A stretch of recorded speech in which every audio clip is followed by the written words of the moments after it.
Is that crazy? Are you trying to get us killed?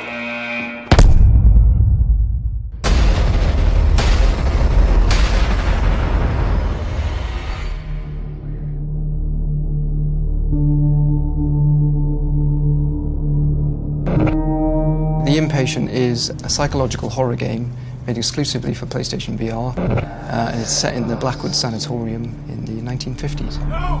Get me out of there! It's a different kind of horror in some ways to both Until Dawn and Rush of Blood. And it feels significantly more psychological as a result. Help!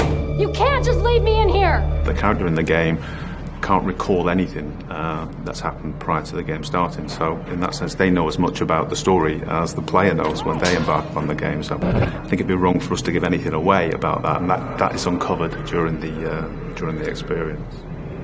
Do you remember who I am? Do you know why you're here? The great thing about PlayStation VR is it puts you right in the action. You're playing as yourself. We make it as much about you as possible. The whole game is about your experience and how you interact with that world.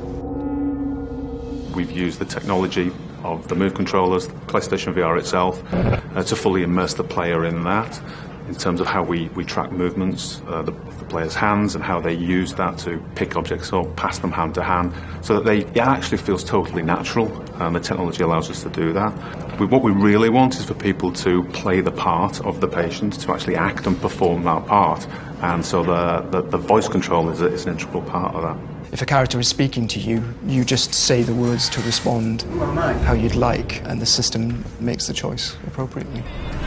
You understand I want what's best for you. I think the Inpatient in VR generally is very different, because we'd expect people to be playing this largely with headphones on, because that's the way to get the real true immersion. To actually feel quite alone and isolated in there is actually, I think, a big part of the experience.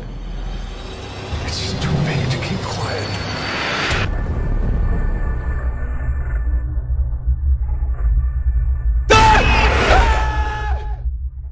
For the players.